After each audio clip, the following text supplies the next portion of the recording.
hope you and your trees are happy and healthy. Back at you with, I guess, episode 2 of this year. A little longer in between videos than I wanted, but it turns out 2021 is a little busier than 2020 socially. Last 2 videos you saw, I was up north in the Lower Peninsula, and for this one we went down south, almost to the Indiana state line. This property is several hundred acres of hunting land that my buddy and his family own. So Matt, thank you. He was kind enough to let me go out and collect a couple of trees this spring, and I imagine I will be back if they will have me. American Hornbeam and American Beech is what we were looking for. So real quick note on deciduous versus conifer, or deciduous conifer in the larch's case, collecting. This is a naturally dwarfed tree, this thuya. This is the height of the tree when I found it in the wild. Ready-made bonsai, yamadori, larch and thuya versus deciduous, which is super rare to find a dwarfed, reduced height, ready-made bonsai with deciduous. You're typically going to be harvesting the trunk, if you will. So you're still saving 25 years to grow that trunk, but you've probably got 5 to 10 years to regrow an apex, regrow branches, shape out that canopy, 5 to 10 years to get it into a bonsai pot, whereas these are probably 3 to 5 years. This property is one I had visited many times over the years, but in the past it was high school and college, and we were more interested in drinking beer around the campfire than foraging through the forest for trees. The property itself is mostly dense forest, but it's really wet. There's a lot of swampy, marshy areas, so it's perfect for American Hornbeam. They love moist soils. But the American Hornbeam has a couple of nicknames: Ironwood, Blue Beech, and Musclewood. Blue Beech because the trunk, and I'll show you a couple of pictures, is kind of shaded bluish, grayish, and the foliage looks identical to the beech, so Blue Beech fits. But Musclewood, that nickname is where we get the differentiation. That's the trunk. Beautiful, muscly fissures and buttressing down the trunk itself. Those ridges in the trunk is how we tell the difference between the smooth bark of the beech and the really funky, muscly looking trunk of an American Hornbeam. So in case you need to tell the difference, there you go. But I digress. Let's get you out for some footage this spring. Excited for these trees, and then we'll come back with the results and how they're actually doing and whether they survive.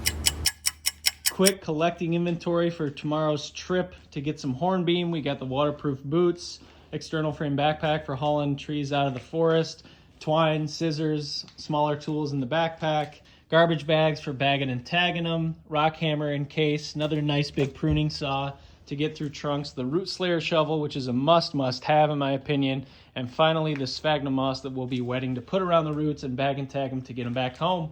Can't wait!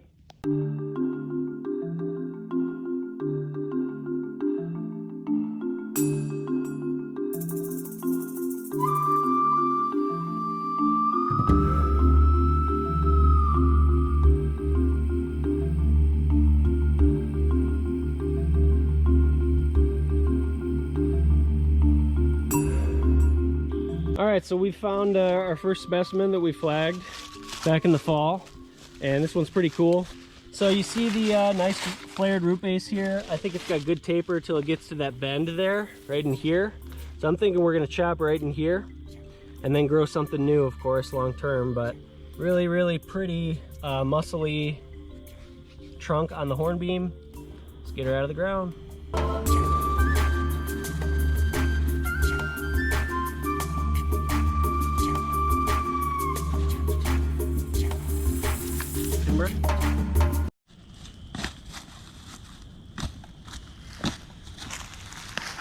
Root slayer!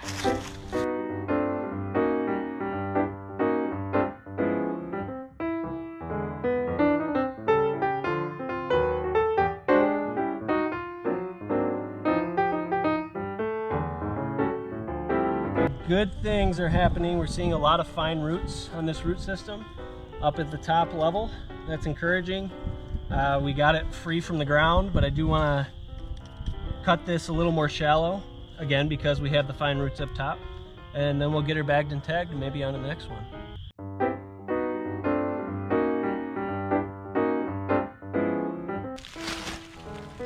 It's a cool beech.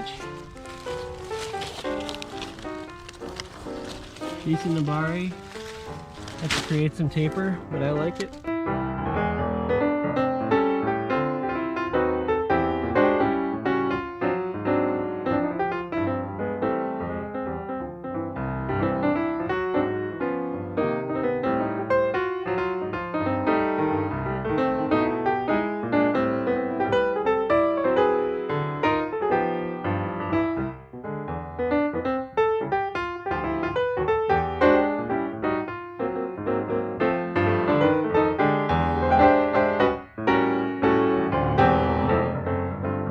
right, so definitely a fun collecting trip, guys, but what do you notice right off the bat, right?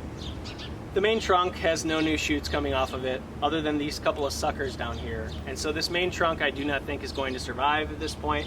Beautiful muscly ridges on it. It's too bad, but it is what it is. We got a little bonus tree here on the end. That's on its own roots, I think, because I've got a crazy amount of roots coming through the base of this Anderson flat, and it seems to be doing really well. Tons of extension this year. This is only about a 1/2 inch thick. I got 3 or 4 other little hornbeams just like this out of the root ball. They're all doing well. So maybe we combine into a forest planting at some point, or we grow these on individually. And then the other piece to this is, you know, there are 2 suckers coming off of the base of the trunk over here. I don't know if any portion of that main trunk is going to survive or if it'll just wither away over time, but maybe we cut it really low and can use those shoots to create kind of like a sumo, you know, kind of little fat boy tree. We'll have to see. So bummed that the main trunk didn't make it, but I think I have 2 learnings. First of all, the roots. I had a huge root ball with a ton of fine roots, and I was really excited about that, but I think that made me get a little too aggressive with the root pruning. Even beyond, you know, shallowing it out and chopping that tap, I kind of reduced around the edges as well, I think a little bit too much, and that probably contributed. And then the other piece is sealing this cut up top, right? It's quite a cut, and you do need to be sure and seal it. And I used the gray cut paste that I always used, but it started to bleed and leak down the sides. So that seal was not effective, I don't think. And so by the time that I remedied the problem by putting glue on top and successfully sealing it, I think it had lost some of its energy, and that's probably part of why it didn't make it as well. How about this American Beech though? Ending on a positive note, this one survived and is doing really, really well. You can see all of the foliage coming in here. If you notice, there were 3 existing branches on this tree. Kind of rare to find in a forest on a 15, 20 foot tall tree, but it had 3, 1 over here and 2 on the right side. I think that helped with its recovery. I already had a couple of ready-made buds to pop out in the spring instead of having to reproduce everything on its own. So that probably helped, along with the root system, right? I would say equally as healthy as the hornbeam, but I didn't really tinker with the roots like I did on the hornbeam, so that may have been a factor as well. And the other thing is I got a lot of backbudding on this tree. I was told that beech don't backbud much and that they're difficult to collect. So I feel really good about this because I got probably 6 extra shoots, a lot of them over on the right-hand side, and 1, in fact, coming right from the chop site itself, which could be an interesting option for continuing this trunk line long-term. I'm thinking some kind of a broom style long-term with this powerful base.